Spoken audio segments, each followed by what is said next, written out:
Hello my friends and welcome back to my channel. Hello everybody, welcome back to my channel, or welcome if you are new. Today we have my February reading wrap up. So January, February, and even parts of December, I definitely was I was really in a reading slump. I know if you've watched my videos, you've heard me talk about it a lot. January was by far the worst. I think I only read like 4 books in January. February was a little bit better. I read more books and I had some favorites. I had some 5-star reads. I did have kind of a lot of meh books in there too, but I did have some standouts. So let's go ahead and get into it. I read 8 books in February. I had 1 DNF not included in the 8 that I read.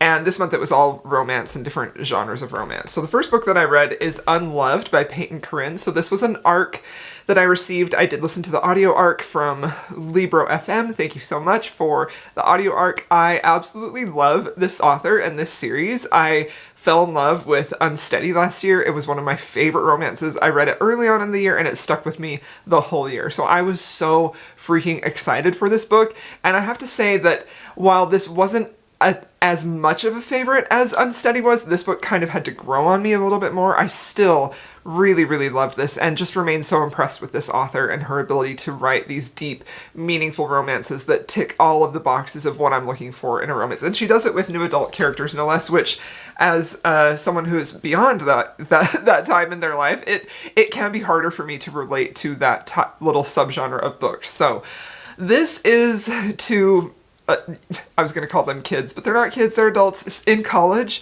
we have Ro, who is a hopeless romantic. She always finds herself, well, not always, she finds herself currently in a relationship that she kind of feels stuck in, but she's not happy in there. Her current boyfriend is borderline to straight up abusive emotionally at times, not physically, and she's just really unhappy. And there's a huge theme in here of how her current boyfriend has shaped her vision and how she sees herself, and she kind of feels trapped by that. So then we have Freddie, who is our hero, and he is a hockey star for the college team, basically.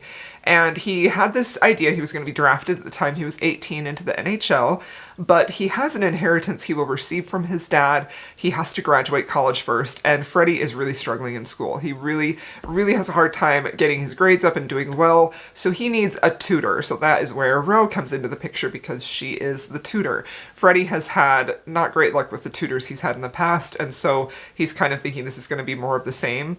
But Ro and Freddie have a connection almost right off of the bat. It's not necessarily a physical, it's not necessarily an emotional, but there's something about the two of them that they feel like a kinship. And that's something that I particularly like about what this author does with her books, because I think both of them, and especially this one, is a very slow burn before they get together. But she does such a good job of establishing, like, right away, this kinship, this feeling that they have of, like, souls connecting or meeting who are supposed to be in each other's lives, and they don't know if that is just as friends or if it could be something more, and their friendship develops so much that they're kind of afraid of ruining that, while at the same time their romantic and physical feelings are growing for one another. And I just feel like it's such a huge task for an author to balance all of those emotions, and a lot of authors don't. A lot of authors don't by choice. They don't want to explore all of those emotions, and I think it's a rare thing when an author can really hit all of those emotional centers and build a romance slowly over time that is both believable and swoony. Like, I loved this. I gave it 5 stars. There were parts of this that I was like, I don't know if this is going to be for me, you know, but at the same time, every time I had that thought, there would come a scene a few pages later or a few chapters later, and it would be like, yeah, this is my stuff. This is exactly my stuff. And maybe that's my own doing for feeling like, you know, I am not these characters' age at all. I am not in college. It's been a long time since I've been in college, and I kind of feel like maybe my own bias is distancing myself from that, because as shows later on, I did read another new adult book, which I read years ago when I was closer to that age and still loved it. So yeah, Unloved was another winner for me. I thought it was fantastic and I gave it 5 stars. Okay, the next one is a DNF. I'm just going to talk about it briefly because I do have a vlog going into detail about why I DNF'd this, and it is Deep End by Ali Hazelwood.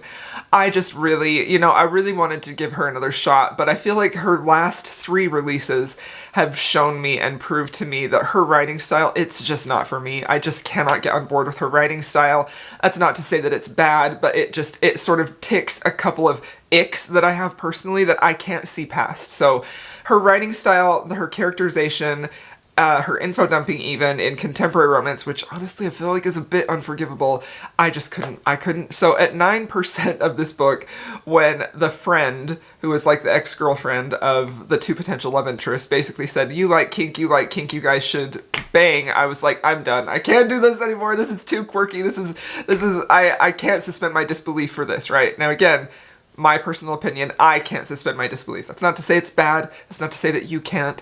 It just had those personal icks for me, and I was like, I'm done. I can't do it. So DNF'd that one. And I think that, you know, I always say I'm done with Ali Hazelwood, and then she gets so much hype and buzz, and another book comes up that seems interesting, and I'm always curious to see how she's going to write that and if it's going to work for me.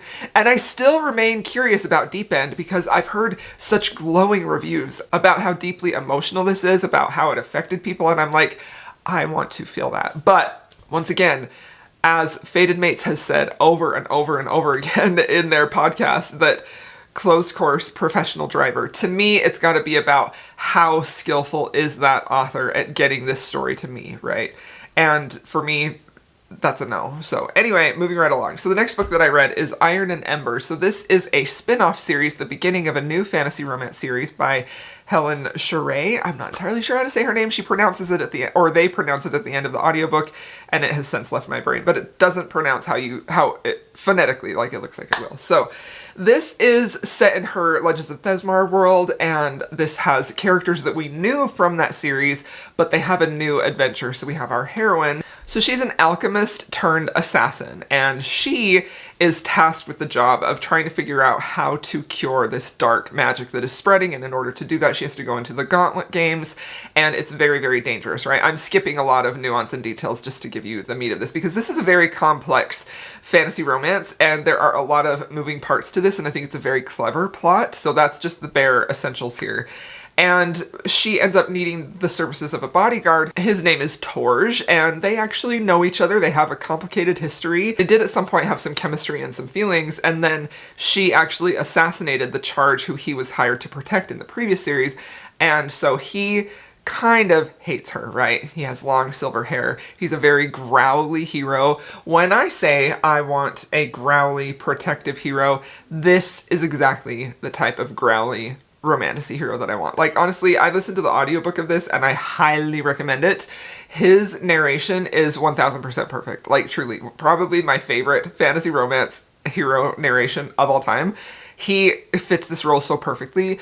They have such great chemistry in this. I love how so many things are like stacked up against them of how they can't be together. I really love the world. I love like the court politics. I love the dark magic, the different alchemy and things like that. Everything in this world is so fascinating to me, and I just really ate this up, basically. It's quite long, but I absolutely loved it, and it is a slow burn, and it does have a cliffhanger, which is probably going to either upset you or make you ravenous for the next book, and it was the latter for me. I loved this. I thought they had great chemistry. I thought the plot was really fast-moving. I thought it was really fast-paced. I thought it was expertly written. This is such a stellar fantasy romance author for me, honestly. I love her. She's probably my new favorite fantasy romance author, and largely because of this book, because I just freaking love this. I thought it was great. Honestly, loved it. 5 stars. Okay, the next one is The Moon and His Tides by Giana Darling. So this is an MMF erotic romance, and from the moment I first started this book, I was hooked. I was gripped.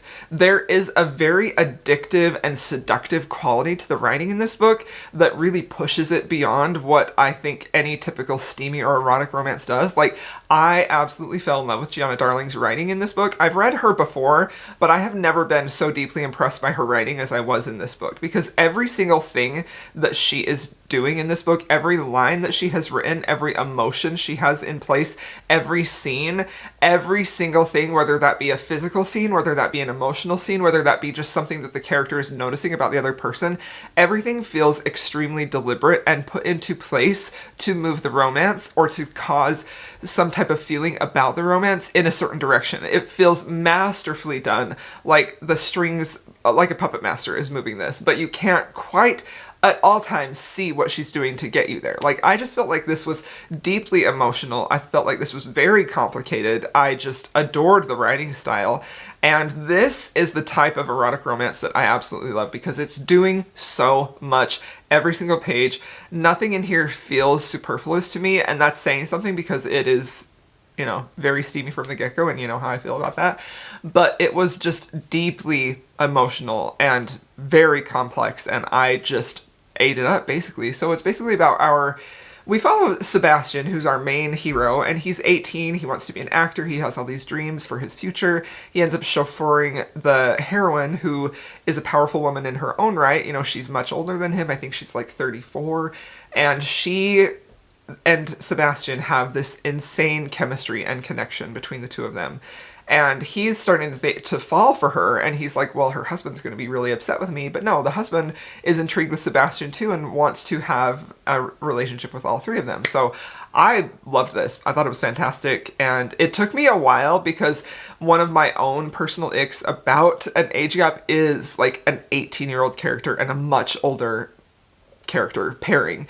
That typically just doesn't work for me. That's my own personal thing that I have a hard time getting past. So there was a time when I kind of stopped reading this, and then I picked it back up again because I kept thinking about it, and I was so glad that I did because I was very impressed with this. So really, really loved that one. Was a standout read of the month. So the first 3 books, other than Deep End, I gave 5 stars, and they were some of my favorites that I read the whole month. So the next 3 are not as great. These ones were always kind of run of the road. So The Silent Duke by Jess Michaels. This was the first book that I had read from this author. This was one of our Rake Appreciation Society books that I read. It's our book club that I do with Jen from the Book Refuge. It's a historical romance book club.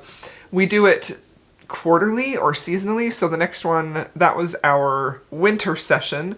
So spring, I believe, is in May, and then we'll do summer, and then fall, and then winter again. So we do it 4 times a year, and it's just great fun. We do 2 books. So this one was an author I really wanted to try. I really thought the premise was great, but it just didn't work for me. It really fell flat. So we have our hero who doesn't speak. He doesn't speak at all. He has some traumatic experiences in his life, and maybe it's not entirely, as far as I remember, fully explained about why he is choosing not to speak, or if it's not a choice at all, but he doesn't speak, so he's the Silent Duke.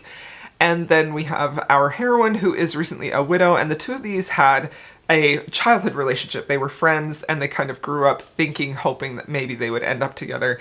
It didn't end up happening, and so we have our Silent Duke, who basically feels like he's unworthy of the title that his father has bestowed upon him. He's kind of a little bit grumpy and dealing with a lot of trauma, daddy trauma, like typical Duke, right? And then we have our heroine, who is, you know, she's completed her mourning period. She wants to move on with her life, and she wants the hero. She wants to have him, and so she kind of goes about working to seduce him. And this book just kind of fell flat in a lot of ways for me. It just felt like nothing in this book was giving enough attention to make me feel deeply about it, and a large portion of this book was simply steam. And it's interesting because when I finished When the Moon and His Tides, which is also a lot of steam in there, it was very shocking to me, the difference between the two, because The Moon and His Tides felt deeply emotional, and it was really doing a lot of like work within the relationship and the power dynamics in there. But then when I got to The Silent Duke, it just felt like I was skipping pages so much because I just didn't care, right? So this one was just okay. It was short, which was good, but there was really just nothing to it other than a lot of steamy time and a little bit of, you know, very thin plot to get them together. So I didn't care for it. 3 stars. But I say I didn't care for it. It wasn't terrible. It was just another one of those, meh, it was fine, right? The next book I read is It Had to, let me see, I can't read it. It Had to Be a Duke by Vivienne Loret. So this was another one of our Rake Appreciation Society books. And this one, again, was one that I just felt like it was just okay. Even though I liked the premise of this better, I liked the writing style better, I feel like this was a first time read from this author for me as well. The writing style is very sharp, it's very clever, it's very witty, there's good banter in here. But again, this felt like it was just lacking the nuance to give this the emotional connection and punch that I was hoping it would have. So in this book we have our heroine who, you know, her rival, best friend, whatever, comes into town, and she's talking about all of her new gowns and all these suitors who are after her and all these potential matches, and our heroine starts to feel really jealous about that, and she has no prospects, and she's like, actually, she makes up a lie and says, actually, the Duke has asked for my hand. And so she proceeds to move forward with that lie as truth until this friend leaves, and then she's like, I'm just gonna break that and say, actually, you know, he broke up with me. Except for the Duke that she mentions finds out, and he is actually trying to finalize a deal where he marries a very wealthy heiress so that he can have some finances for his dukedom, when he hears that actually this girl says that you're engaged to her. So they kind of butt heads. They're a little bit antagonistic. I definitely wouldn't call this enemies to lovers, but he goes along with it in a little way, but he also is kind of snarky and sassy to her, and she's also kind of equally snarky and sassy to him. And somewhere along the way they develop a romance, but it just never really felt believable. So this one was fun if you're liking like that type of a concept, if you want like sharp, witty dialogue and banter, if you're more in it for like the hijinks and sort of like a rom-com type of feel, I think that would work for you. But it did leave me feeling like a little disappointed, like it didn't fully deliver on what I was hoping for that, right? Because I think Tessa Dare also does this type of thing in her books, but she always layers it with those deep emotions as well. But yeah, it was a little disappointing. Okay, the next one is His to Defend. So this one is sort of like a light mafia romance. It's been on my TBR forever. The next couple of books are books that I read. I had a Patreon readathon that we did, and some of the prompts that I came up with were like read books before 2019, like 2019 and earlier. Another one was to reread a favorite that you haven't read in a lot of years. So this was one that was just sitting on my Kindle for so long, and it was published before 2019. And another prompt was mafia romance, so this one hit a couple of those. So I went into this really hoping to love it. I was totally in the mood for an older, contemporary indie romance, mafia romance, protective hero. I loved the cover. I'd heard good things about it. And initially I was very charmed with this, right? I listened to the audiobook. I do think the narration is very heavy-handed in the accents that he does, almost to the point where it feels a bit like a caricature. But I do think that this was fun. This was a fun read. This was a fast read. But again, it just kind of lacked the depth and the nuance that I wanted it to go. But surface level, it was fine. It was entertaining. But when I finished it, I was like, meh, that's fine. The whole concept is we have a single mom. She's broke and poor. She's trying to make a go of it for herself. And she works in a restaurant, a diner. And this mafia boss, this Russian mafia boss, comes in there every day, and she thinks it's no accident that he shows up when she is working. Like, he goes there to see her, right? He ends up offering her a job, trying to help her out, and she ends up working really closely with him, living with him, and falling in love with him. So this did hit all of the protective hero vibes, Russian mafia boss vibes. It was fun, but it was also very forgettable, you know? Like, it was just sort of like, it was fine. It was fine. It was fine when I read it, and then I was like, okay, next one, you know?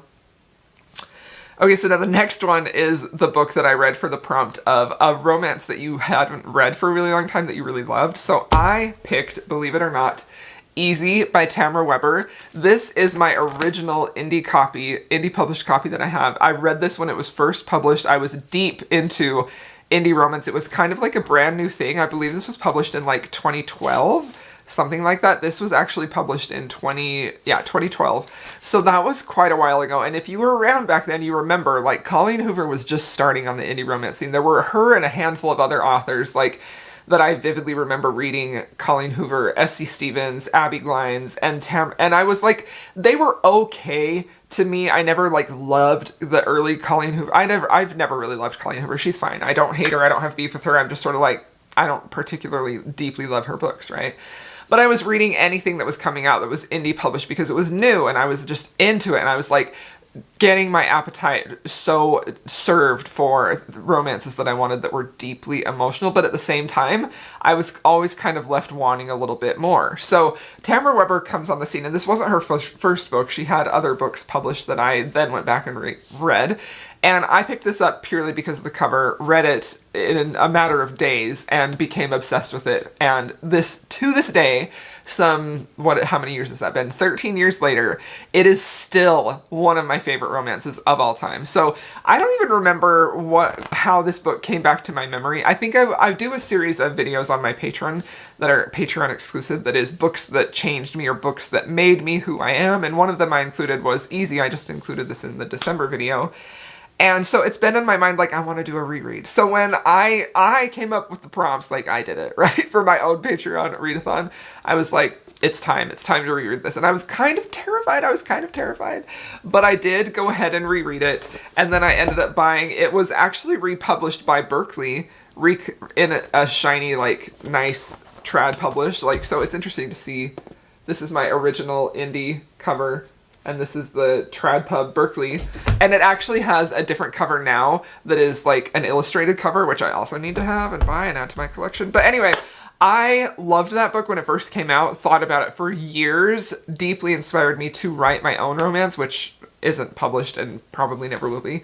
But I have been so afraid as the years have passed, as my reading taste has changed and evolved, to go back and read that, because I'm like, what if I don't like it as much? What if I don't like it as much? But I am happy to say I absolutely loved this book just as much upon reread as I did when I first read it. To me, it still holds up. It's deeply romantic. It is great characters. It has so many layers and so much nuance, and I just love and adore this book. So this is a new adult romance. Our heroine begins the book in a relationship. She finds herself at a party. Her boyfriend kind of just broke up with her, so she's kind of lost and floundering. She doesn't really know what to do because her whole college life was planned around going to college where he was going to school. So she kind of is the girl who made her life around the guy, and then he dumps her and leaves her, and she's like, okay, now what? So she ends up at a party, and she ends up getting almost sexually assaulted, like right early in the beginning. She's saved by Lucas, who is our hero, and they then continue to have a series of run-ins throughout the book. There is a lot of trauma in here. There is a lot of dark things that happen, not necessarily to our heroine, but there are dark things. We learn secrets about our hero. We learn what makes him the man that he is, and it's just so beautiful. I love this book so much. It's one of my favorite romances ever, and I'm just so happy. I'm so happy that it remained a favorite upon reread. And the last book that I read that I actually am not going to talk about is a Patreon book that I read for we have a book club on Patreon. I'm sorry I'm talking so much about Patreon, but I do have to say, if it wasn't for my Patreon, I probably would not be making content right now. I probably would maybe not even be reading right now. Having the Patreon, having my patrons in there, knowing that they are there for me and are kind of like counting on me to read and make content is really what's keeping me going. So I'm very grateful for them. They had a big impact on me and my reading in February. So the last book is not one I'm going to review. I do have a full spoiler reading vlog up on Patreon. I do have a 7-day trial if you want to go try it out and see what we're like. We're really fun. We're actually the best people on the internet. My patrons are the best people on the internet, just so you know. But yeah, it's Parallel by Elle O'Rourke. This is a time travel contemporary romance. It's been on my radar for years. Finally got it read. We had a live show discussion. It was great. There were a lot of really good things to say about this book. Like a lot of, not necessarily like positive things, but we had a really good discussion about this. Some positive, some not. So yeah. Alright, there you have it. Those are the books that I read in February. Hope you all enjoyed this video. Thank you so much for being here with me. If you have made it this far and you want to leave me an emoji and let me know you were here, please leave me a pink heart, and I will see y'all in my next video.